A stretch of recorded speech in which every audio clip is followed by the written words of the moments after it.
Ladies and gentlemen, it has been a very trying year. We have lost so many great men and women. But for those of us who have survived, we congratulate you. For you have made it to 2016's last episode of the wokest magic podcast on the internet. Ladies and gentlemen, boys and girls, this is Casually Spike, and I am your host, Dakota Marker, and with me are my fellow survivors, Jaron Denham.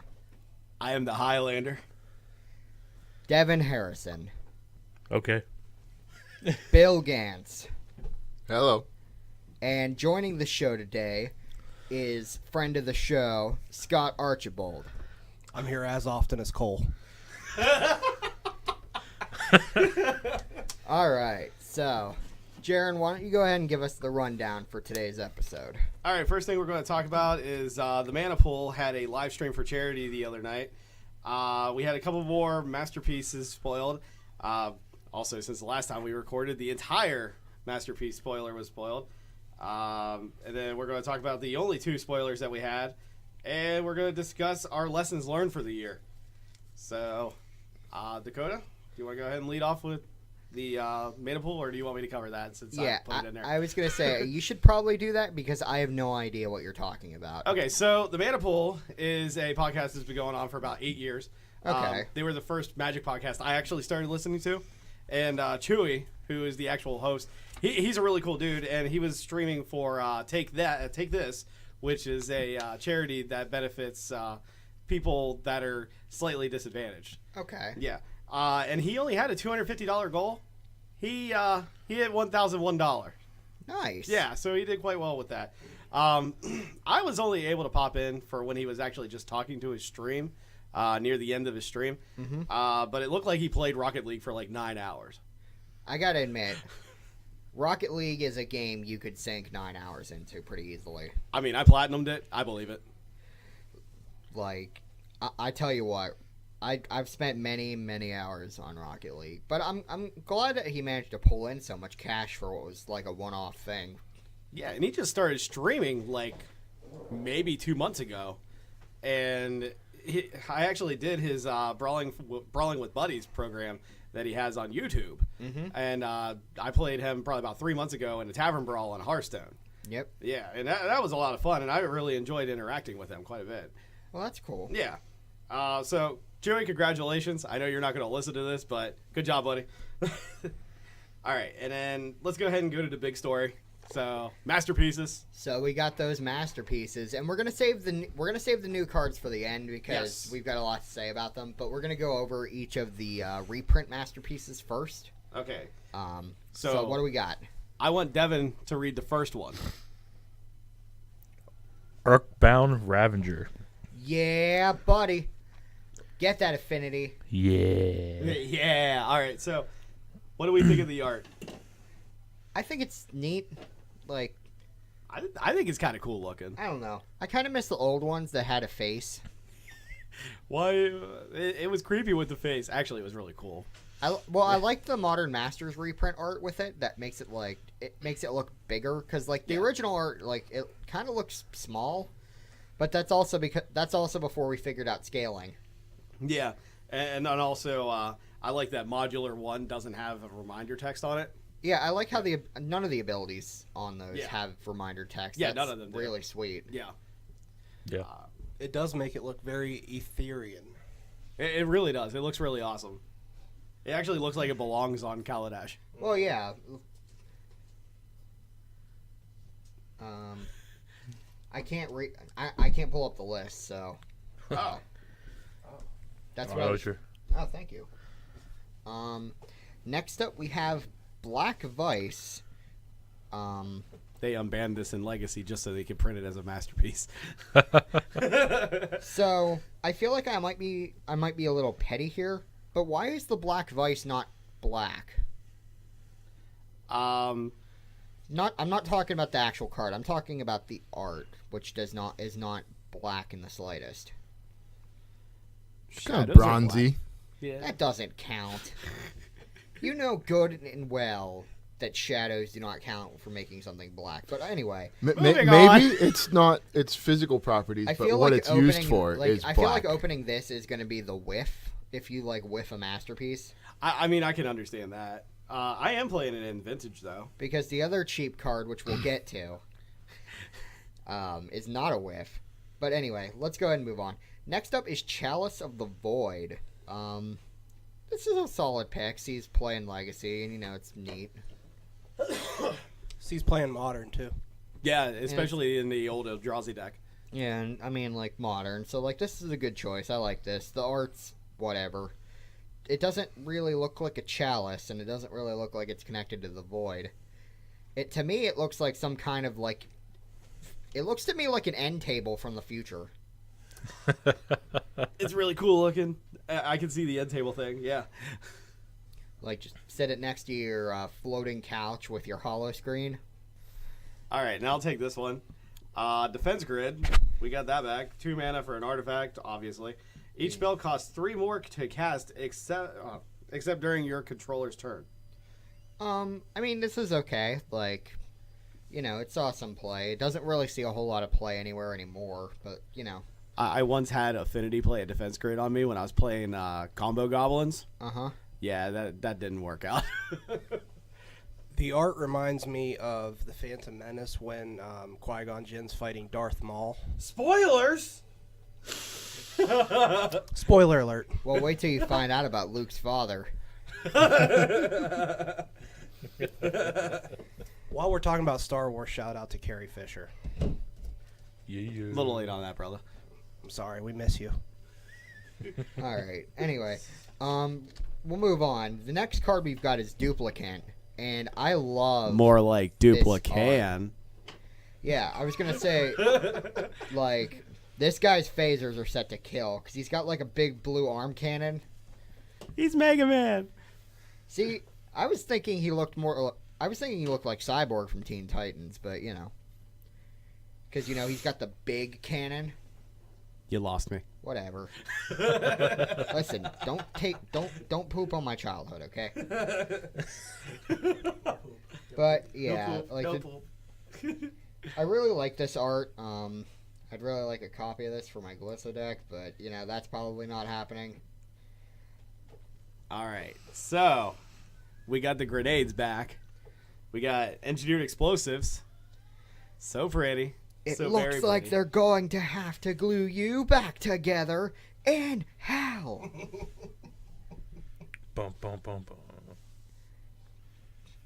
What? I love Team Fortress 2. I love DF2.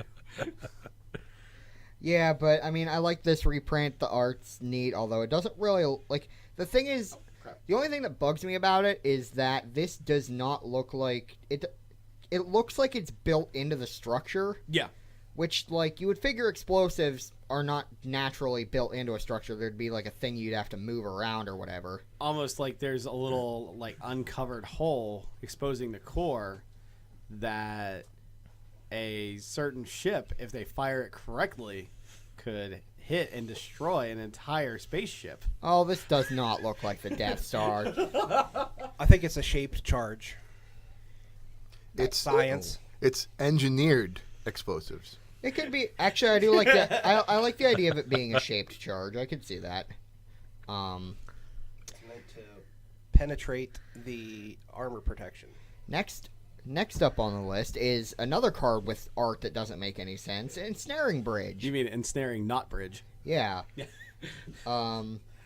Which, is a mainstay of all the Lantern control decks in Modern. And doesn't look like a bridge. Like at all. Like, this is the least bridgely bridge I've ever seen. Maybe it's supposed to bridge the gap with the little ensnaring, like the little claws.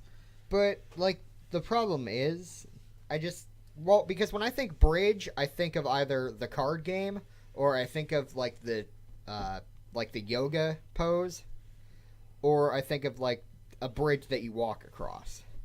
Not one that you drive across? Or not, or whatever.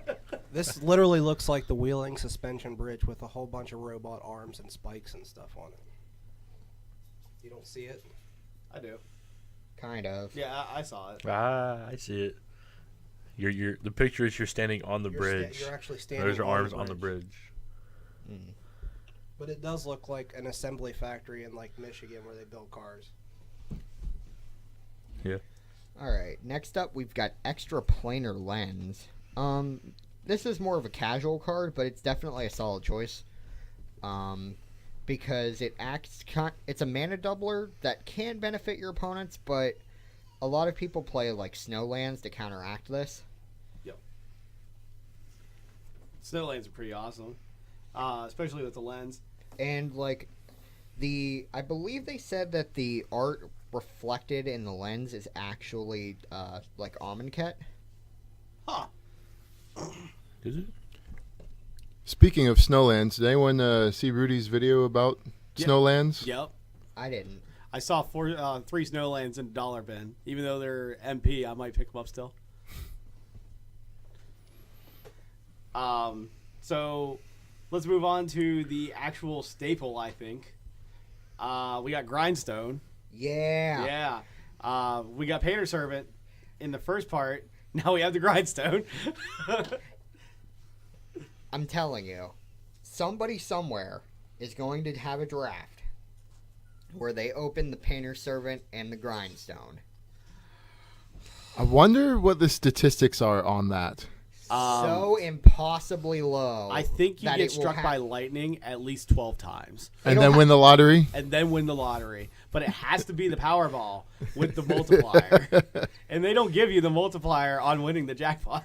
So it will probably happen all of exactly once, and that guy will be a freaking legend. And it will be in cube. The odds of it even appearing in the same draft are ridiculous, let alone the same person. Well, That's what I'm saying. Like, I kind of want to try and listen, break we're down Magic the players. Magic numbers on Christmas that. Land is like our bread and butter. So you were saying how Black Vice is the whiff? I think this is the whiff. This next card? Yeah. Yeah, this too. I think this is the whiff. I'll take it because I don't want you to be depressed that you had to talk about this. We got Meekstone. It's 1 mana for an artifact. Creatures with power 3 or greater don't untap during their controller's untap steps. Yeah, this thing was hardly ever above $1. So, Yeah. gonna be kind of bummer if you crack this one, I think. At least the Black Vice was 3 when it became unbanned. The art does look good on it, though. Yeah, the art's gorgeous. Not even gonna say that it isn't. Yeah, I mean, like, the art on all these is good. It's just, this card's not that great. Yeah, it's never been great. Now, that was enough for Meekstone. Dakota, you're going to get this one because of EDH. Yep. The next one we've got is Oblivion Stone. And if everybody knows that Oblivion Stone sees tons of play in Modern, in Commander. Don't think it sees play in Legacy, I'm not sure. But this art's kind of weird because this also doesn't, this doesn't look like an Oblivion Stone. It just looks like a weird rock. But everything's house really thing. pretty, and then the stone is in the middle, all red and menacingly. I mean, I guess. It doesn't, I don't know. It has ether pumping into it. All the blue around it is ether, so they're, controlling it. It's actually quite clever. I mean, I guess. It just, to me, it doesn't look like this stone would cause Oblivion. It just looks like this stone would cause minor discomfort. Might want to check with a doctor. Or a really good friend. But, yeah. Does this look infected? On that note, we're going to go to the next card. I'm going to let you have it because... Ladies and gentlemen, boys and girls, somebody better pick up that phone because I called it. It's Ornithopter, my 0-2 flyer for 0. With sweet art like dog. And the thing is, I even kind of called the flavor on it too, because I told Jared, I was like, it's probably gonna be like some little rebellion thing, like maybe it's like a little mail carrier or whatever. And the flavor text is: consider all confiscated items hostile until proven otherwise.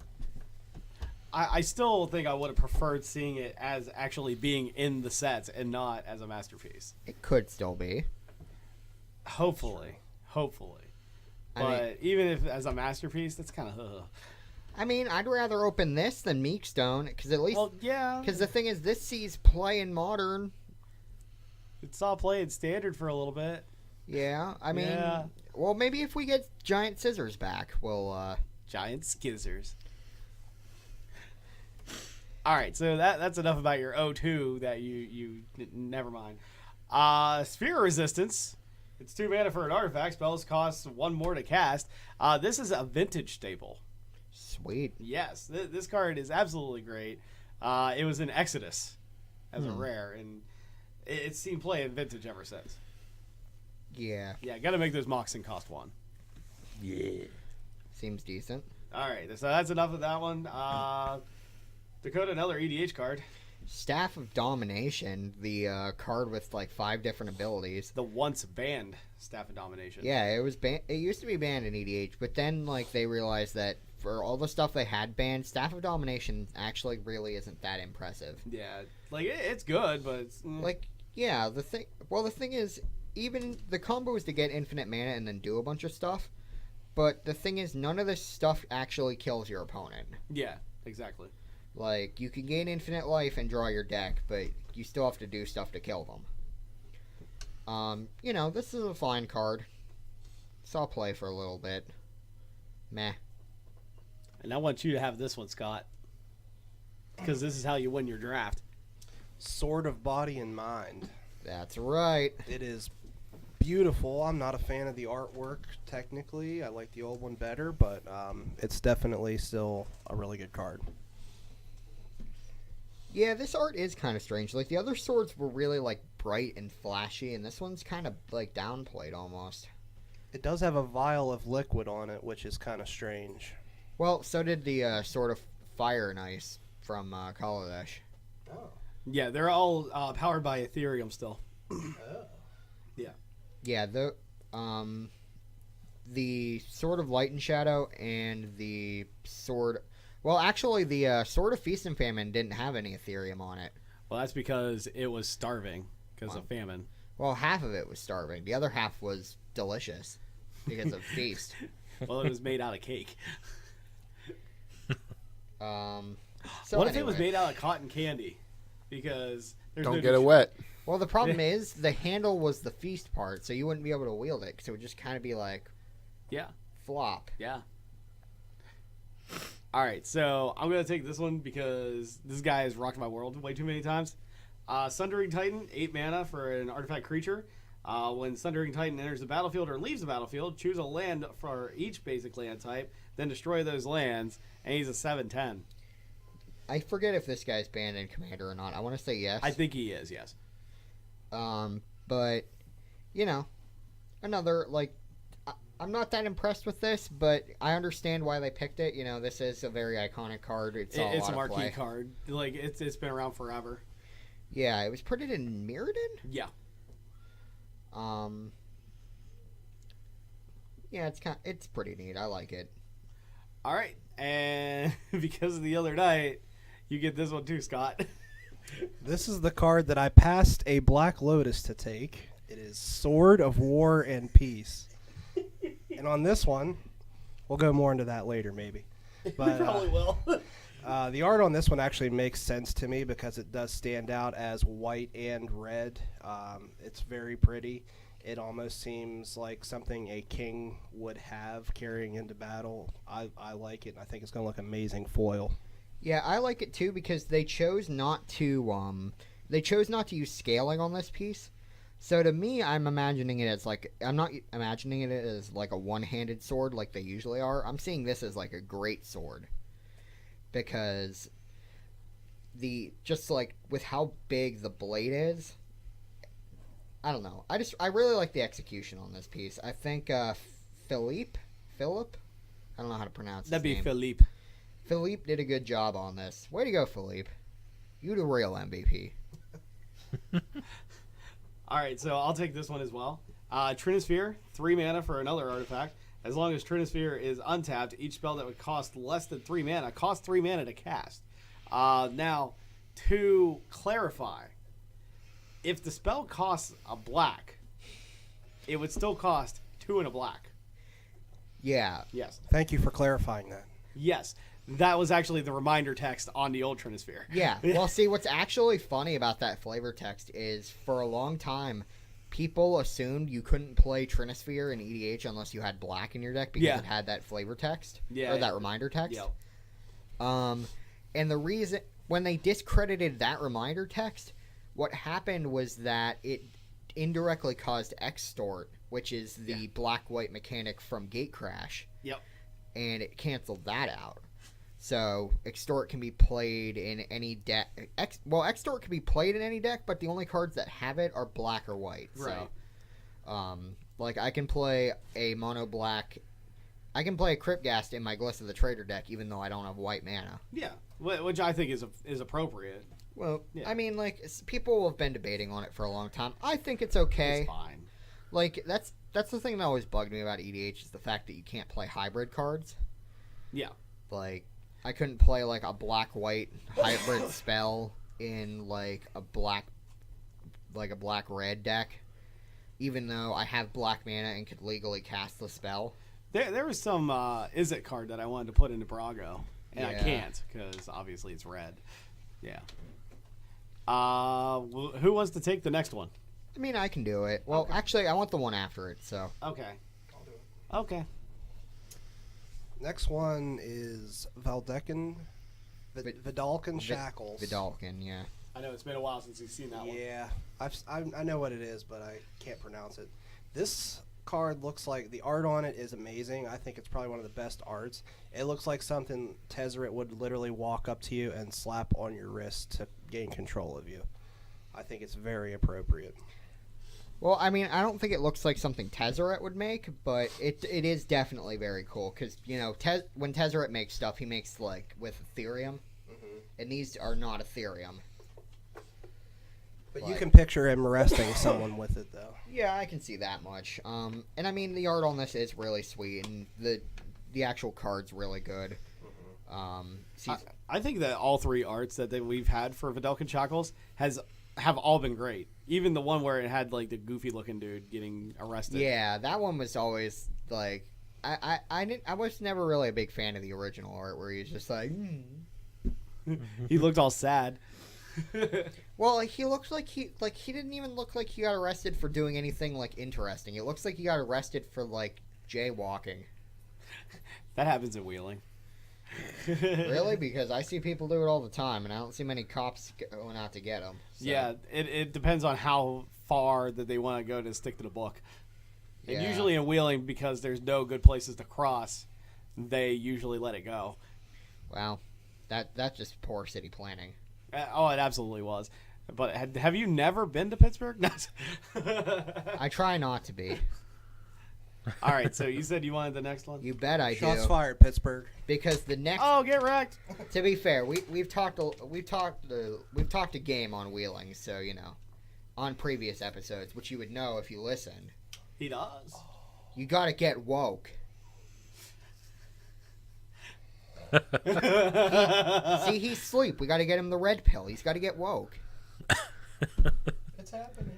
Stay woke. Anyway, the next card on the list is none other than Wormcoil Engine, aka the little caterpillar that could. Okay, but for real, like the idea is that it's coiling around the building, and you can actually see the next coil, like where the type line is, like right above it. That's actually part of it. Yep. But the problem is the way this card was cropped, it doesn't look right. So it looks like a death caterpillar. That would be so cool. Well, I feel like what was the card we called Hot Glue Gun from the Shards of Alara block? It was the Grixis caterpillar. That's what it looks like. I don't remember what it's called. I mean, I wouldn't hate having a copy of this, but I'm not big on this art. Although I feel like having it cropped the way that it was probably didn't help. But the next card on the list has amazing art that did not get cropped incorrectly, because the next card we're going to talk about is Platinum Angel. I don't know how to feel about this metallic Goro. I like metallic Goro. Like, I love this art. I like that the angel, it doesn't have wings in the normal sense. These are like very clearly like, to me they look like the sails. Have you ever? They're bed sheets. They look like the sails on Thopter Assembly from Mirrodin Besieged. Like, that's what they look like to me, and I think that's really cool, actually. Because I always liked that design for Thopters, where they looked like little kites. That's what that looks like to me. Yeah, I can see that. But the art is absolutely astounding for Yeah. Platinum Angel. And I do like that it looks like it's very pure.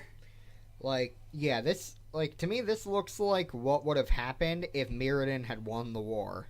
Maybe this was what Mirrodin Pier was supposed to be. No. It looks like Elish Norn didn't get transferred into Phyrexian. Kind of does, yeah. Well, Elish Norn, like, the Praetors, I don't know how the lore is, but I'm pretty sure none of the Praetors were, like, Phyrexianized Mirrans. I think they're creations all on their own.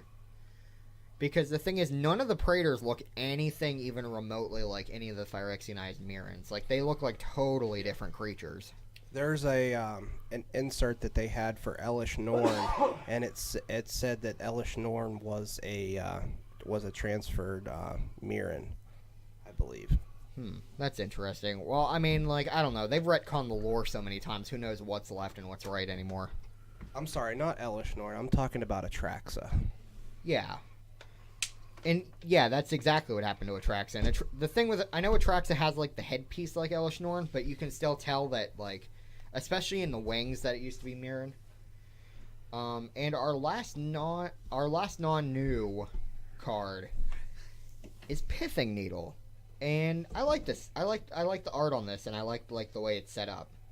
Because it's got this surgical looking needle and with like an ether tube on it, because everything on Kaladesh has an ether tube.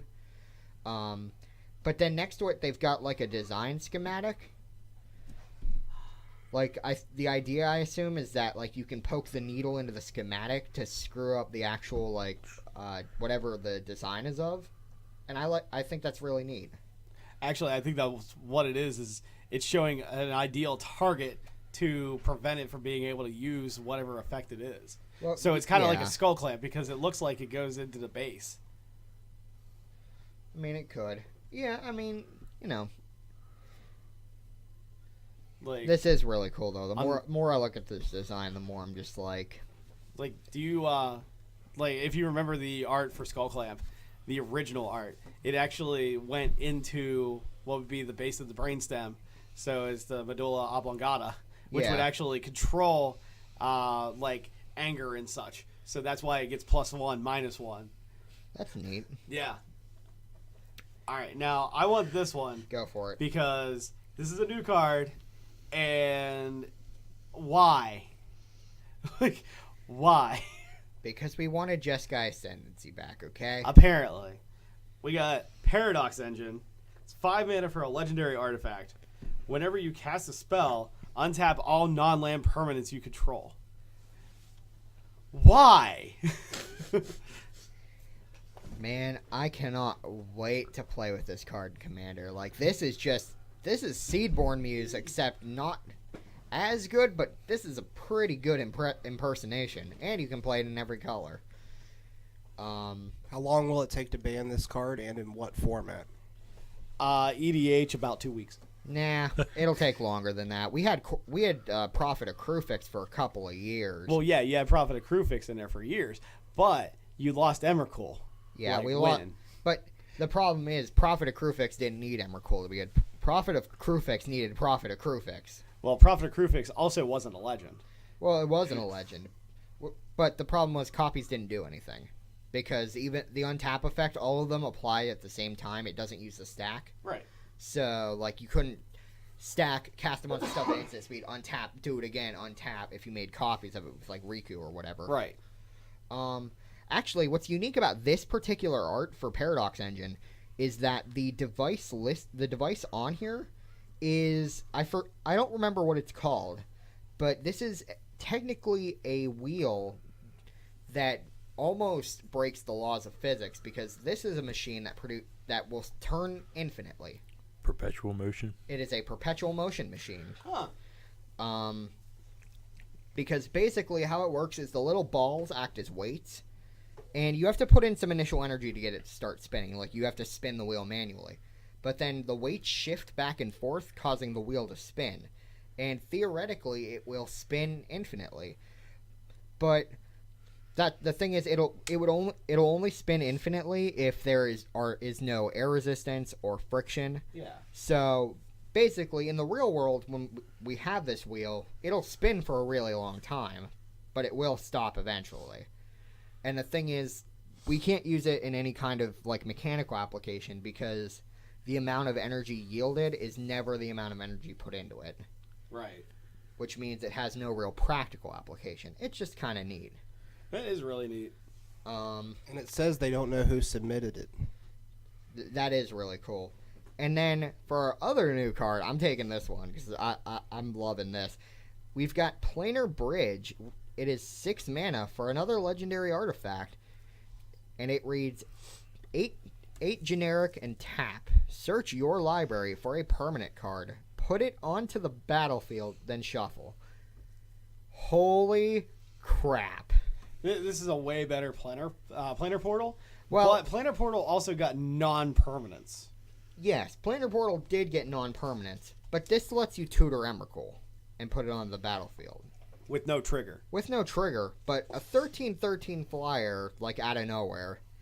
Instant speed, mind you, which means you can do this at opponent's EOT, untap, swing with your 13/13, or like get Ulamog, and then like, yes, you missed the destroy trigger, the exile trigger, but then you just attack them and shred their library and just kind of laugh. Right. I think this card may actually have constructed applications. In Standard, possibly. If control is good enough, I think so. I mean, Control or ramp.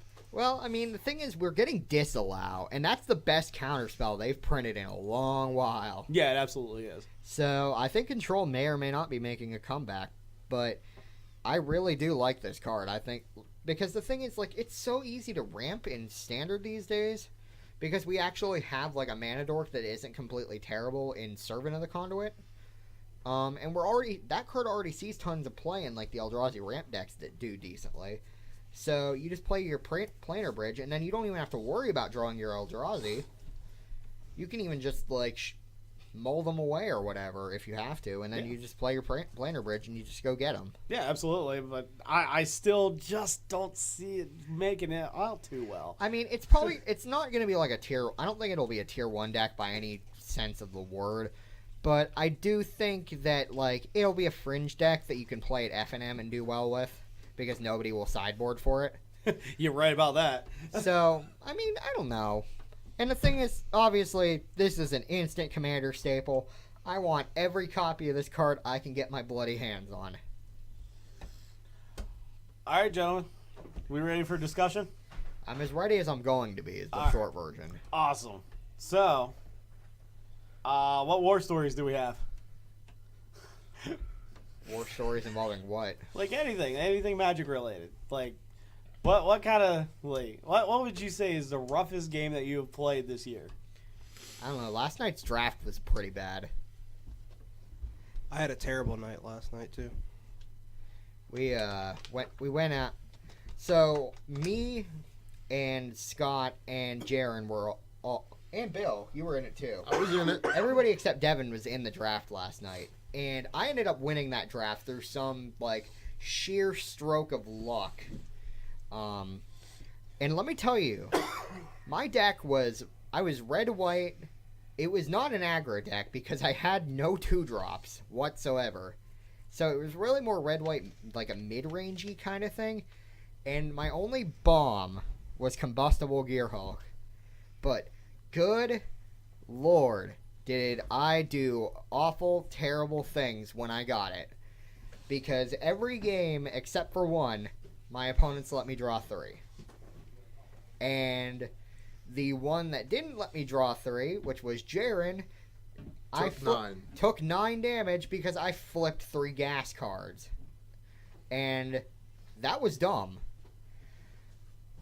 But yeah, it ended up, we had 10 people, so it ended up going 4 rounds. I went 3-1 and I had a bye, so my tiebreakers were really good. And we had 9. Oh, we had 9. Well, we had 9, still 4 rounds, and I went 3-1. I lost to Zarek because Zarek 2 games in a row got turn 2 Smuggler's Copter, which in draft is backbreaking for realsies. I had nothing in my draft pool, and I just made good with what I had, and I had a ton of removal. Never saw it in the matches I played after round 1. Yeah, to be fair, I saw the you saw plenty of removal against me. You hit both of your select for inspections and the trade wins. Yeah, but the thing is, then I saw nothing else. Well, but you still saw your removal. I had more than that. It's just I get value off of bounce, so. And I saw all my things in the wrong order too. Yeah. Yeah. But like that's what I was playing, and that was really rough because the thing is, I'll be honest, both of the matches that I played, I didn't win because I had a good deck or I played skillfully. I won because my opponent's decks like completely crapped the bed. And you know that's not good. I mean, in the end, I ended up getting punked because in my 3 prize packs I opened Cultivator, Aetherflux Reservoir, and I want to say like Insidious Will or something. All right. I did it. So, as far as opponents' decks crapping the bed, I feel like Jaren's match against me, that's exactly what happened. The only reason why I did anything is because Jaren didn't. I didn't do anything the entire time. My cards in my deck, my last 2 cards I put in my deck were the rebuff. The 2-mana counterspell that if they pay 2... that card does do some serious work. Like, the only reason that I wanted to play it against Bill was because I knew he had Pia Noir in his deck. And I wanted to just never counter got that. the Pia Noir. I played it both games. You played it turn 3, game 2, and by that point, like, I had 3 lands and still couldn't do anything. And you played her, and I was like, wow, that's great. I held a rebuff for her the entire time last game, and then I top decked a rebuff after he played the Pia. Wow. True story. What do you... I was going to say, what did you think about your deck, Cole? That's Scott. Or Scott. I don't know why. Wow. Not forgiven. Okay. My deck was basically blue-white flyers. I'm not sorry. Oh, okay. Deal with it, scrub. Oh, okay. Blue-white flyers. I had the Sky Whale in my deck. Not the big one. The other one. Cost 4. The 4-3? Yeah, the 4/3. I would say it's probably the best card in the deck that I got. Had a bunch of other random flyers too. I used the P-Foul, the Artifact, which is pretty decent blocker and can get in for some beats. My games were a little rough since most of my stuff cost 3 to 5. Early game, people were playing little stuff and just beating me in the face, and I was constantly on the defense the rest of the games. And most of my games turn into a giant standoff, and I end up losing most of them in the end. That was a pretty rough draft for me, but I also haven't really drafted Kaladesh too much, but I think really looking forward to when Aether Revolt comes out. It's going to be a little bit different. Hopefully mixes it up a little bit. Well, I'm hoping that Aether Revolt doesn't, like, completely kneecap the draft format, because when Eldritch Moon came out, in Shadow's draft prior to that had, like, probably 5 or 6 good archetypes, because you could build, like, red-green werewolves, blue-green investigate, white-X equipment with dudes. And, you know, I thought Shadow's draft was actually really good. But then Eldritch Moon came out, and they pretty much completely replaced the investigate mechanic the blue-green Investigate deck with the blue-green Emerge deck, and oh my god, was that deck awful. Like, I never got that deck to work, no matter how many times I tried. The other thing that they did was they kneecapped the green-white archetype.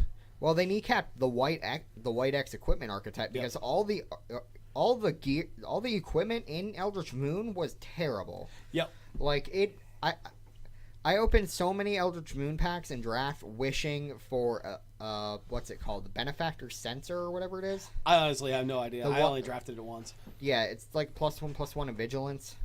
If human, If it's a human, it gets like an extra +1/+1 or something. I think it gets +1/+0. Yeah, or something like that. Either way. Something irrelevant. Like, well, actually, that card was never irrelevant when I played White X equipment because everybody's played me with White X equipment, and that deck ran trains. Like, that deck could crew all the Aradara Expresses because it just ran a train on people. It was freaking great. But yeah, so that was draft last night. And that was fun, I guess. Have you guys done any of the vintage cube draft online? No, You're the only one, buddy. I don't play Moto because Moto sucks. So I did 3 of them, right? And I did the single elimination ones because I'm stupid instead of the leagues. And I pretty much lost all of them. The only interesting moment I had was when Jaron was watching me over Skype do it, and I passed the Black Lotus for a Sword of War and Peace. And I didn't play the Sword of War and Peace in my deck in the end. And you also got a Sun Titan Impact 3. And I don't regret it. Sorry.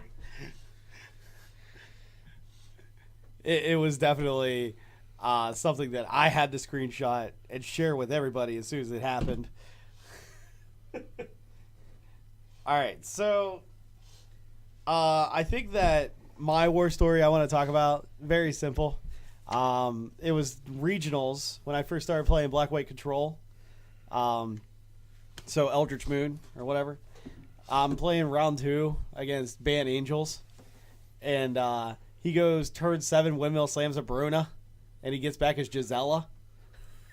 And I'm like, well, that's a thing. And then he goes, I'd like to go to end step. And I said, me too. Called a judge over just to make sure that I did it right. And I Hello Moonlighted his Brizella. So he never got it on the board. He was like, wow, that was brutal. And I said, yeah, that was kind of grody. Oh, grody. That was grody. All right, so anybody else have any stories? What kind of story? Whatever you want to tell. I don't know. I don't know. Tell us your favorite Magic story. Like? Like when you got hosed really hard, or when you hosed somebody really hard. That happens a lot. There was a time that I took a 7-card hand that had 1 land and all 2 drops, and I thought I would get there. And it There's turns a out time that I I never took saw any a more 7 lands. A 7-card head with no lands and one on turn 2. See, that's fair. It's called eggs. Well, that's understandable because that deck doesn't need mana. Yeah. I don't know. I mean, I guess only good story or interesting story, I should say. I mean, I played Sam Black. That's about it. Did you happen to see my me texting Sam Black? I'll do the impression later. Should I tell this story? But yeah, I played Sam Black. He beat me. I mean, it really had nothing to do with bad plays or anything. It's just he had answers. That's about it. He world breakered my Needle Spires, so I couldn't kill him. Yeah, had him down to 1 game 2. Yeah. He beat me 2-0. I was pretty sad, but I didn't care. That was day 2 for Pittsburgh. Yay! When was this? Was it this year? Yeah, it was this year. This year for Grand Prix. Did you made it to day 2 of the GP? Yeah, Just Oh. Grand Prix Pittsburgh. Huh. Made day 2. I went 7-2 day 1 Okay. with Red White Humans. That must have been some other. I swear there was another GP that we went to, or well, that you went to that you were telling me about. Oh yeah, that was Charlotte. Never mind. Yeah, so I went to Charlotte. I was undefeated up until their little mishap. Yeah. Then I got pared down to like an 0-4 person. Or like I got pared down to someone who's like lower than me, and I lost because of some random rogue deck. It was that Teamer Battle Rage or whatever deck it was. Modern format. I should have just dropped and took their offer. But yeah. You just wanted to see what was in the mystery box. It could have been anything. Could have even been a boat. You guys are gonna have to work that quote into every show from now on. Well, I mean, we have a pretty good track record for it. Remember to get your receipt, though. See, I was waiting for a better moment to use that. You can't just force these things. You got your receipt for getting the mystery box. He didn't get a receipt. Nope. You got Planeswalker points. That's as good as a receipt. No, I it's not. guess. But really, that's the only reason why I even went to Charlotte. So I get the DCI points to get the bias. Yep. So I have enough, or I got enough to get 1-round buys this year. And I think I'm fairly close to getting 2-round buys. I think I got two buys, but I don't remember. I'd have to look it up, actually. I know this year I did not. Well, you have like almost 2,400 points. Yeah.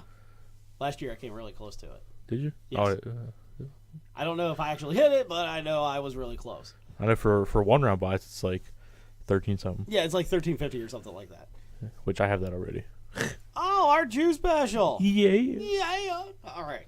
So, Scott, I know there's a story you've been dying to tell. I mean, since I haven't played Magic in a really long time, I don't really have any good war stories from this year, but a long time ago, it was at the 10th edition pre-release, and it was sealed. I ended up taking and building a white-red aggro deck. It was jank. I was still not very good at sealed. But it came down to the last and final round. I don't remember what my record was, but I know I was playing my opponent for some sort of prize. And it got down to the final game.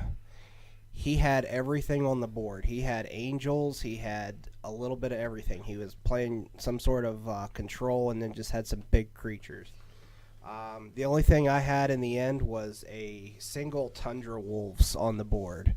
And my opponent was at 6. So I just looked at him. I had one card in hand. I said, you know what, bud? I got nothing. I'm just going to swing. And he looks at me and he goes, I'll take it. Goes down to 5 and I lava axed him for the win. And I just said, I'm sorry, but here. And he just looked down at his life total and looked up at me and just started giggling, and that he didn't say anything to me for the rest of the match. Well, did you ask him to sign your match slip?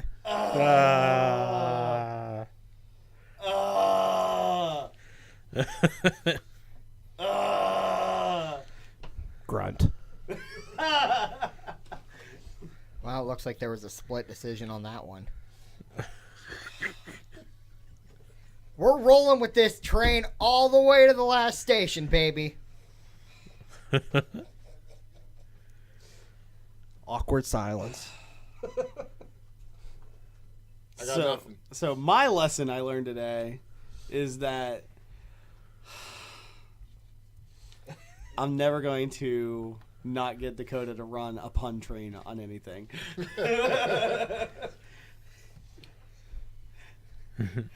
What do you got, Bill?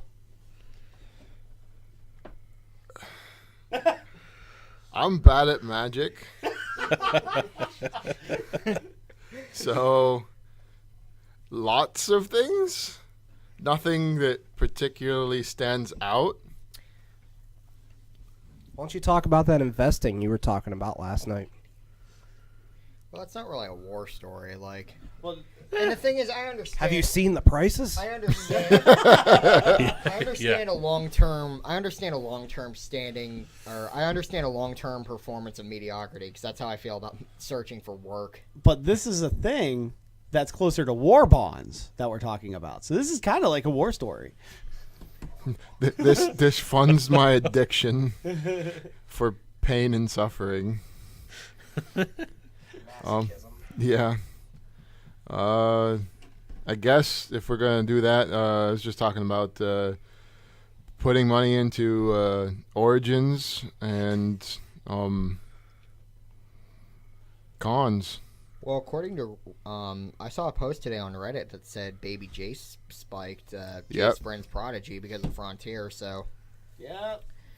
maybe not the worst move. Also, anybody else find it funny that Frontier was supposed to be an affordable modern? Well, but here's the thing. Frontier was never going to be a cheap format. And already speculators like Jace Friend's Prodigy and Offenza the Foremost, like we're already seeing spikes on cards like these. And it's not even because people are playing Frontier. I'm willing to bet that there are more speculators for Frontier than there are actual players of Frontier. And that's why we're seeing these random spikes. I'm going to guarantee it. And I feel that the format is probably like not exactly the most balanced either, because I feel that any deck that runs Dig Through Time just hoses the entire format. Well, and I mean, like, you could play 4-color with, like, Dig Through Time and Siege Rhino. And just, like... Right there. And I mean, and that's my criticism of Frontier, is that it's still too new, because it's basically standard with cons block tossed in. An M15, but, like, there's nothing in M15 worth talking about, really. Hornet Queen. Well, I mean, there's Court of Calling, that kind of counts, but meh. I think as far as players are concerned, is Frontier going to bring back players? Because from what I've seen, it's already people who have kept their cards from the last standard cycle. Answer, no. Frontier, I mean, like, I'm not willing to bet on this, because who knows? But the thing is, Frontier has no support from Wizards like Modern did when they introduced it. And the thing with Frontier is that basically, the problem with Frontier is just that it's too new. We can't really, like... It's not really going to draw more people than would draw in the active standard block. Because with... Will you quit it? I can't keep my train of thought on track while you're doing that. All right. Derailed your pun train. Well, no, the pun train stopped at the last station. Like it didn't get. This is a thought train. That's different. I guess my thought on any affordable format, unless you go to Pauper, which all the cards are printed quite a lot because they're commons. Anything with rares, stuff that isn't super common, if you make it popular and everyone's going after the same few cards, it's going to raise the price of the format, yes? Tell that to Gorilla Shaman. Well, I mean, What's the price? the thing is, Online is in $13. in paper, you're correct. But have you seen the prices for some Pauper cards on Moto? Gorilla Shaman's 13 tickets. For a common. At least the last time I looked, yeah. Okay. Even the format where things are supposed to be cheaper than any other, and we still have cards at $13. Go to Thanks. FGO Traders. Okay, so I retract my statement. Any format that's popular is going to be expensive because everyone wants the same stuff.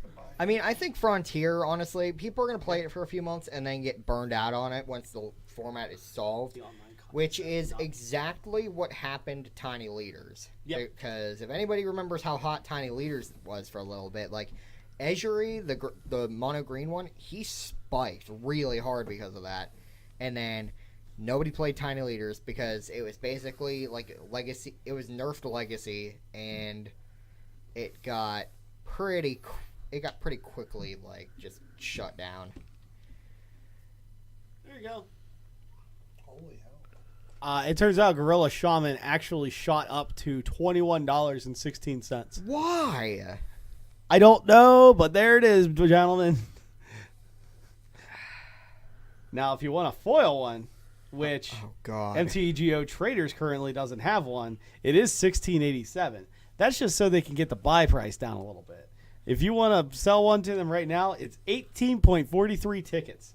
Now, if you have an Alliance's copy of Gorilla Shaman, it is $16.45 to sell it to them, or $18.94 to buy it. Which they currently have 2 in stock, and then 24 of the $21 version. Again, any popular format's going to be expensive, even if you're using just commons. Well, I mean, like, I just don't think it's got any longevity to it. It's going to be popular for a couple months, and then we're going to forget about it. But that's my opinion, you know.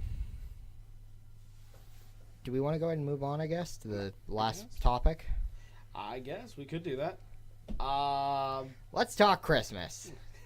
Dakota, how is your Chris giving? Christgiving was wonderful. I went home, like, the morning of Christmas Eve. I went home. I helped my mom and dad, like, make the turkey and mashed potatoes and stuff.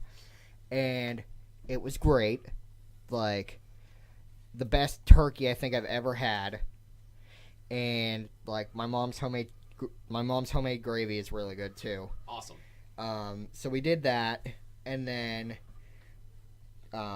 Christmas Day, we chopped up all the remaining turkey and made cream turkey, which, since Devin didn't know what this was, I thought every high school in West Virginia had cream turkey, but I guess not. Cream turkey is a dish where you take chunked up turkey and you mix it into gravy, either turkey gravy or chicken gravy. And then this is normally served over mashed potatoes and biscuits, and it's really, really freaking good. Yep. If you haven't had it, I highly, highly recommend it. Even though my mom's looked kind of like baby poop. Yeah. So it was kind of green? Well, no, it was more like really yellow, because my mom does. Because the thing is, when you make gravy, it comes out as like a really pale color, and my mom doesn't like it that color, so she puts yellow food coloring in it. I don't get it, but You're making you know me what? really hungry. For baby poop. Yes. Well, I mean, you could get it fresh right over there. I like it dry. It's kind of like jerky. Poop jerky. There's the name of this episode.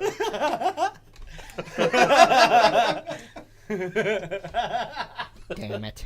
Goodbye, folks. They're never inviting me back again. Oh, please.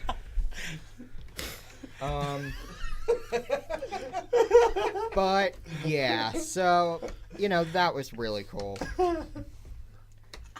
Did you get any good presents?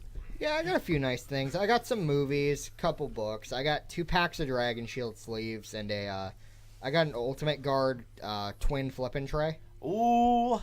which was probably like the nicest thing I got. And it is a 200 card count deck box. I actually have it with me. I'll show it to you after the podcast.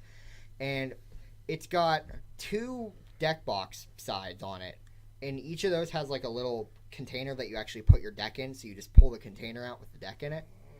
And then there's a middle section that connects them together, and that has a dice tray in it. Wow. And it's the inside is microfiber, and the exterior is Xenoskin, which is like this textured, like some kind of like textured plastic. Like, you would think it sounds cheap, but it actually feels really nice. And the thing is, Devin got an Ultimate Guard catalog. I was looking at it, and apparently Ultimate Guard makes Xenoskin playmats, and I want one. That was me that got the calendar. I mean, not the calendar, the catalog. Why did I call it a calendar? I don't know. I don't know either. Oh. Thinking of the new year. Ah, yes. But, yeah, so, like, but I want one of those playmats now because they exist apparently. So, Bill, Yes, did sir. you do anything? My Christmas was pretty low key. Just a small dinner with family. A couple small gifts.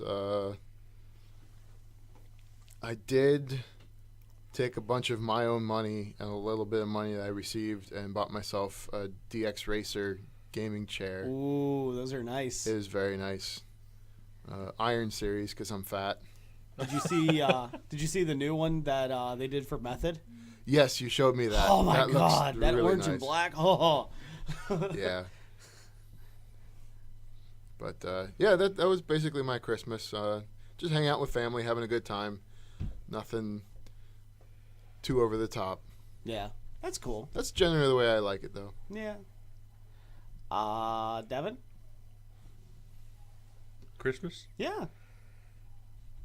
I did stuff. Awesome. Yeah. Stuff is fun. Stuff Congrats is fun. on the stuff. Now I had like a little family gathering that we do every year. Yeah. And I gave my cousin poop. Oh, so you actually like gave one of your daughter's diapers to? No, kind of. I mean, this whole thing is like started, I guess, the year we were born with my dad and his dad, and some things happened between there. Now me and my cousin pass it's fake poop. We pass fake poop around to each other every year. Seems fine. Yeah. That's a really poopy tradition. We wrap it up different ways. Last year, or was it was last year or the year before that?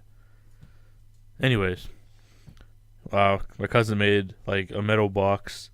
He like locked it up in there, wrapped it in duct tape, put a code lock on it. When he wrapped it up in wrapping paper, he wrote the code on a different piece of the wrapping paper. I tore that in half. Yeah. That's like all we do. We just get together, eat. We do a Chinese gift exchange. Awesome. You know what that is? Isn't that where? Isn't that where like you buy a bunch? Like everybody buys a gift, and then like you have a certain amount of points or like whatever to bid on it, and then. Nope. Oh. That's That's Chinese a auction. yeah, it's Chinese auction. Oh wow. Chinese gift exchange is however many people's there that you put numbers to a hat. You each draw a number, and then you go in order. Whoever has one goes up, grabs a gift, opens it. Everyone can see it. Then the person after them and down the line. If they want that person's gift, they take it from them, and then that person has the option to go up and grab another gift, or take a gift from someone else. But you can't take the gift from the person that just took it off you. That sounds Okay. really fun. Yeah. It's also known as Yankee Swap. Yes. The I think I've done something like that before. It was a long time ago. We did that at a housewarming party that Treveri had whenever he moved into his house first. It was the first Christmas in the house, and we did a gift exchange like that. It was really cool. That's cool. Mm-hmm. See, I neglected to mention this, but we also had a family Christmas party where all the cousins and we all went over to my mom's sister's house. And what we do is basically everybody draws a name out of a hat that isn't theirs, and then like they have to get that person a gift. Yeah. So I actually drew my cousin Brody, who is like, I think he's like 19. He's in college right now, and I'm just like, I can get a good deal on this, and I bought him a copy of Pokemon Moon. Yeah, it seems fine. And my aunt actually, who is his mother, drew my name, and she got me a copy of Finding Dory and Kubo and the Two Strings. So that was nice because she was able to get a good deal on them for Black Friday. Nothing wrong with that at all. Scotty, how was yours? I had to work. It was kind of crappy, but I got to open a box of Eternal Masters. Yeah. It wasn't really for Christmas, but I did open it like a week or two before. I got a Mana Crypt, Chrome Mox, and what's the Planeswalker? Jace? No, not Jace, the other one.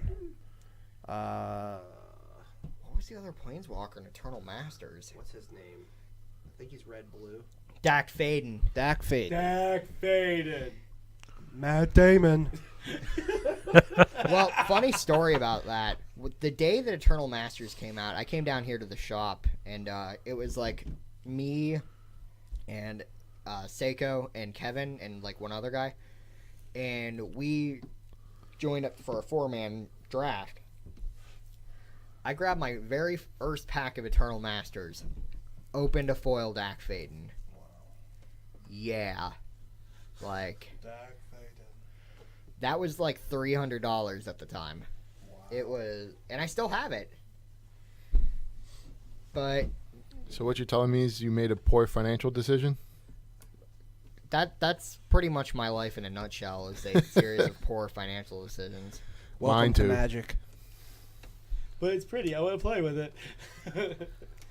Well, I also got 3 packs of socks from 3 different people, and I'm like, yay, I don't have to buy socks for 3 years. So that was about as good as my Christmas got. See, that would last my dad for decades. He literally wears them inside out, and then when the heels start going bad, he flips them upside down and wears them that way too. Wow. Yeah. He is a trooper. He is a penny utilitarian. pincher to the max. He is a trooper. That is awesome. My dad always asks for socks, whether it's for Father's Day or his birthday or Christmas, and we always have to get him one kind of socks. We have to get him long, like over the calf gold toes, because those are the only kind of socks he wears. And the thing is, for some reason, he wears 2 pairs of socks, like whenever he works, even in the summer. And apparently he goes through them so fast that's why he always asks for socks, because apparently he goes through them really fast. Huh.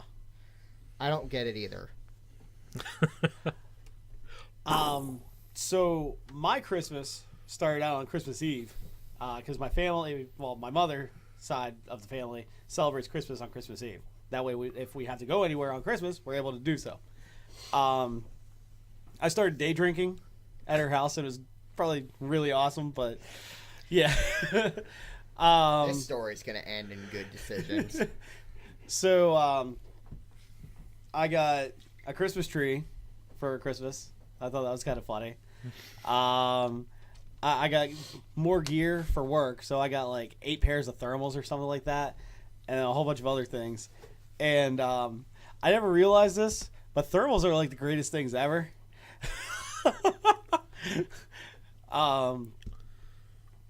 That was about all I got at my parents' house. Oh, and they bought me a new ceiling fan too. And yeah, I could actually set the thing up to my Wi-Fi and activate it on my phone. I know. Man, Jaren, all the stuff you got sounds so like adult. It's almost like you're a real adult now. I know. I buy a house, and then I bought a hot water tank because mine went out. And then I have everything starting to work out in my house, so it's pretty cool. And on Christmas, I had to drive. Well, I was supposed to go to the ex-girlfriend's family's house because apparently they bought me something, and I slept through it. So Dang. yeah. So I ended up going to my dad's house up in Weirton, and they bought my cat's stuff for Christmas. I got 2 hats. My Schrodinger got I think they call it a kitten kicker, which is like this big long like white and black tiger print looking thing that has feathers on either end. And then what they're supposed to do is wrap themselves around it and then kick the crap out of it. And it has catnip on the inside too, so they get high while they're doing it. And they also they got Malto a couple little fish that were also tiger printed. And Malto does nothing but lick the feathers on it. She doesn't kick it around or anything. She just like licks the feathers. And then they also got them treats. They got me 2 hats too. So I thought that was cool. And then they handed me $100 and said, "We didn't know what to get you." And I said, "This is fine. This pays bills."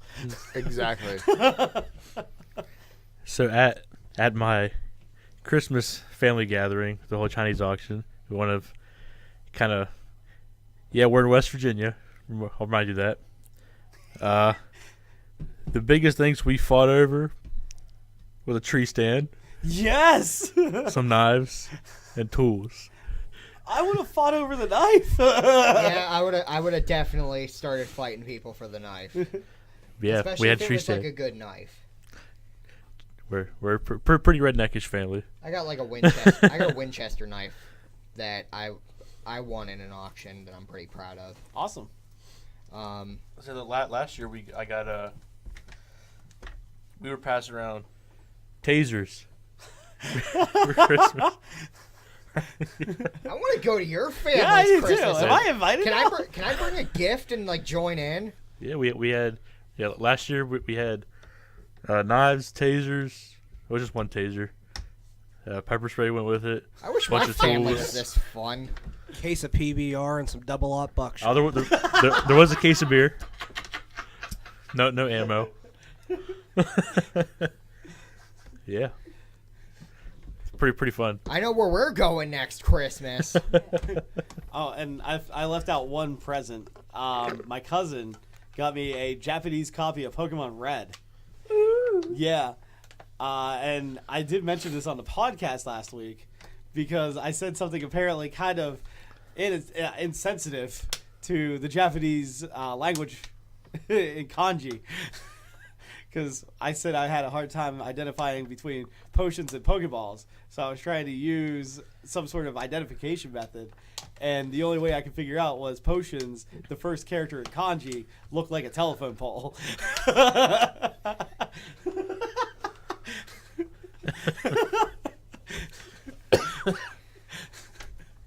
Well, I mean, if you want to talk about funny gifts, we do the family gift exchange, but we just in our close family, like we all get each other something. So like I got a gift for both my parents and my brother and sister, and my sister got me a Harambe pin and a poster. Yes! And Christmas evening, not I Christmas just Eve. saw the pin.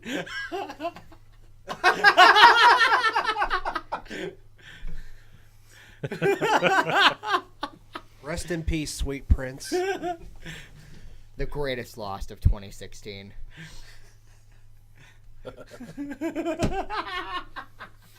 David Bowie and Harambe are singing a duet in heaven right now. I'm here without Harambe, but he's still with me in my dreams. And tonight, it's Harambe and me. Whoa. Dad, tell me about 2016. Well, Pounds 3 shots of tequila. let me tell you about a gorilla. It all started when they shot this gorilla. Which directly led to Donald Trump getting elected. MAGA. And the poster said, heroes are remembered, but legends never die.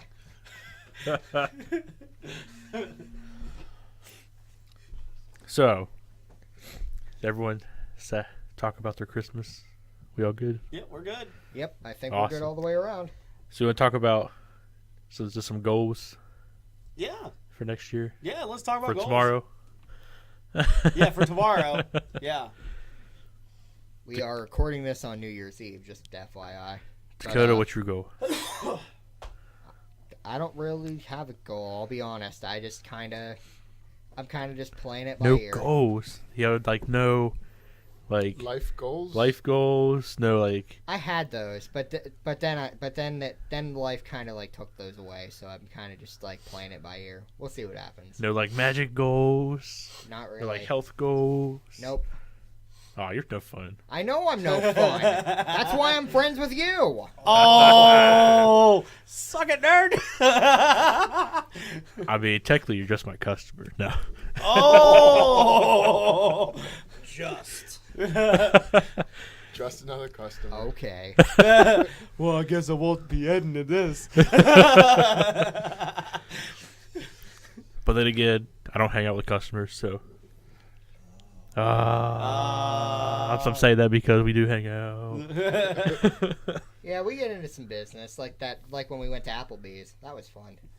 Yeah. You guys weren't there for that. We went to Applebee's a couple of days ago, and it was me and Devin and Christy and Lily and Brandon, and we went to Applebee's, and we were sitting there eating our half-price apps because half-price apps are amazing. And it's just real quiet in the dining room. We're just eating, and then in the back, you just hear some lady losing her marbles. I think you told me this. I think I did. Yeah, but she was going crazy. I'm done with this place. I'm done with this place. and just carrying on, and I'm just I I see the waiter walk by, and I'm just like, I'll have what she's having. Well, she's having a mental breakdown, so go ahead. And he just kind of apologized. She's having a bad day. Yeah. And he just kind of apologized and walked Yeah. away, and I'm just like, yeah, whatever. Yeah. I thought it was funny. But on another note, I'm friends with most of my customers. I do try to hang out outside the store with most of them. Just so you know. Billiam. My goals? Your goals. Oh, boy. Make that money. Yeah, I'm trying to get a better job.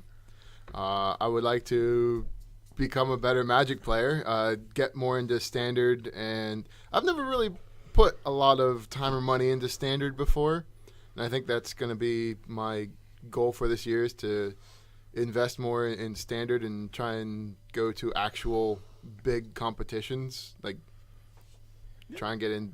You got to go with us to the Grand Prix in Yeah, February. yeah, I think I might go to Yeah. Grand Prix and stuff like that because I've never been.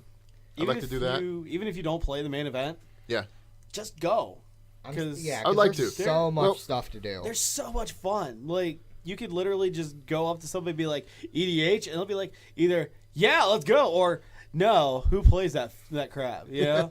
and then you just go play an 8-man draft or something, go get hosed, and then go play another 8-man. Like, it's just so much fun. And the thing is, they have on-demand stuff too. So like, if you can get 4 people, you can go and like, I think the entry is $10, or Yep. maybe it's just 5. It depends. And go fire a 4-man commander pod and get Yep. like $20 extra in prizes and stuff. And the thing is, not only is there like you can just pick up games, Excuse me. but like all the vendors bring out.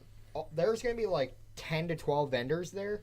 And you could just spend hours window shopping. Like, you Yep. don't have to buy a thing. You just walk in and look at all the neat stuff they have. Look at all their Power 9. Like Cole the- and I bought all They, their him duels. they break out their Power 9, their Miscuts, their, like, Blue Hurricanes. Cole and I picked up a SDCC Kithian last time they were in Pittsburgh, and he played the crap out of that thing. Seems good. He kept it in the sleeve that they had in the showcase too, so it had a $50 price tag on it.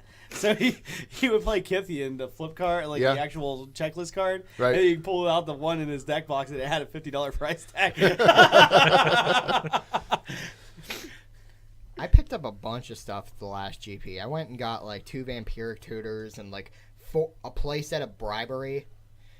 I picked up a lot of stuff for Stasis, because that was when I was actually building my vintage deck, and I still have it all proxied up and on my bookshelf. That's cool. Mm-hmm. But, yeah, there's a lot of neat things. And plus, there's artists that come there. Like, Yep. this time, I think it's going to be, like, Ryan Yee and RK Post Yep. and Clint Searley or Kierley. I don't know how to Ah. pronounce his last name, but he did the art for a bunch of different he did the art for Bracella, actually. Yep. So I'm going to get both of my Bracella signed. Are you gonna get it signed down the side? I think probably. Well, the thing is, on the front sides, I want it signed over the text box, Right. and on the back, the one side can be signed like on the text box, and the other one I'll get it on the side, or something. I don't know. But what I'm He probably I has mean, a you way. should, He probably like- has a way that he signs it that he doesn't cover up his own art. Well, I mean, like you just get him to sign where like when you flip him over, you have to have both pieces for her Yeah. signature to be there. yeah, yeah, like has it flipped over and then like he signs in the middle, like off That- to the side. I see. Yeah. that would be cool. Yeah, that's what I was suggesting when you told me he was gonna be there. Yeah. And I can't. And after seeing Jaren have them for so long, I kind of. Well, actually, I don't know if I'm going to buy the RK Post tokens because the thing is, I'm really thinking about buying some of the Cardamajigs tokens from Cardboard Cracked Seems because fine, yeah. because they're animated. Yeah. And Bum, bum, bum, like bum. I saw the Thopter one and I laughed for like 10 minutes because it's just like a guy with a cowboy hat riding a Thopter and Yeah. it's like bouncing up and down on it. Like it's wonderful, and I really want the soldier token too because it's Mark Rosewater. Yeah. Oh my gosh, I know you don't watch, but Tolarian Community College did a video recently, like which was a review of those tokens, and the episode starts out with a professor doing a bit where he's like he has the soldier token with Mark Rosewater on it, and he's like doing like he's like imitating Mark Rosewater and like talking to it, and he's like, Mr. Rosewater, like, what do you think about the design of magic? He's like, I think your ideas with magic are really great, Professor, and like doing that whole kind of shtick. And then he brings out the demon token, and he's like, I'm Hasbro, and the reserved list stays, and herder. It's like this whole bit. It's really funny. What's your goals? To make lots of money. That's fair. But other than that, I'm really excited about Amonkhet this year. That's the set that has been really driving me to get back into Magic. Big history buff, so I'm really excited for it. We're gonna get Egyptian God cards. We're Yu-Gi-Oh now. Yeah, I was just gonna say you're wanting to play with the Egyptian god cards. Yeah. Yeah, Obelisk the Destroyer, go. Really hoping we see a lot of good reprints and Modern Masters too. We're getting Innistrad in this one, so we might get Snapcaster and Liliana. And if we don't get Snapcaster and Liliana, then somebody at Wizards is gonna have their head on a post. Now, fun fact: did you know Liliana the Veil was supposed to be reprinted When? in a core set? M14, I think it was. It was either that or 15. Well, I mean, like, I thought they said that they had thought about it, but like they like play tested with it, and it was just way too good. Yeah. To be fair, that's the same thing that happened to Daybreak Coronet, Yep. which is why it had new art in Modern Masters 2015 that was very clearly from Theros. Yep. That's exactly what happened. Yeah. And are we going to see Zendikar fetches reprinted this year? I would assume so. I don't know. If they're going to be anywhere, they are either going to be in Modern Masters, which they better not do, because, like, for real, I don't want to have to buy, like, a box of that set. Or they're going to be in Amonkhet, because I don't think they're going to put them in Hour. I think they're going to be an Amonkhet, because it's more than likely going to be another tricolor set. Yeah, see, we were wondering about that a couple episodes ago, whether the gods were going to be, like, triple color, or if they were going to be something complete, or if they were just going to be, like, more single or dual color. Different. Or if they were going to be wedge, which would be really interesting. The only problem... Well, here's the thing. Fetch lands could exist, because in the previous standard setup that they had, they had decided... When Amonkhet came in, Zendikar was supposed to rotate out. Yeah. Which means that the Tangos would have been gone. Good. So I feel like they would have felt safe printing the fetch lands at that point, because they were like, well, let's experiment with having cons and like having fetches, and they found out that that didn't work after the fact. Yeah. But the thing is, if they'd planned to let us have fetches right as Zendikar came in, and then had fetches right as Zendikar came out, that would kind of make sense. Yeah, it does. So, I mean, it's possible, but the thing is, you know, like, it makes sense for a reprint, for them to have reprinted the fetch lands, but you know what that would have made sense for them to reprint a lot of times, and they never did? Damnation. Darnation. You can't say damn on the podcast. Yes, I can. I know. It's the name of a card, Jaren. Just like Lathnu Hekian. What? Lathnu Hellion. Oh. Hekian. Anyway. Jaren, Darnable Pact. what's your goals? How about yours first? How about yours first? Okay, fine. All right. So my goal is obviously, since I've won a PPTQ, I got to keep up and go to an RPTQ. So I want to go to Pro Tour. And then, if I don't do well, then I got to get to 3 more RPTQs to get my full set of Emrakuls. Well, does winning a... don't you only qualify for the one RPTQ, or Yes. can you go to all the... Okay. Yeah, so I got to win more PPTQs. Okay. So I'm assuming that I'm going to win at least 3 more. and then I want to get my house like fixed and repaired and all that stuff. Get it cleaned up, start decorating, be like really cool, start entertaining guests, have fun. I want to lose like 30 pounds and find myself a lady friend again. Ooh. These need to be realistic. Oh, do you want to be like my lady friend then? I already am. Oh, good. Okay, cool. Devin. What? My goals? Yeah, your goals. I have a lot of He's got a goals. big knife.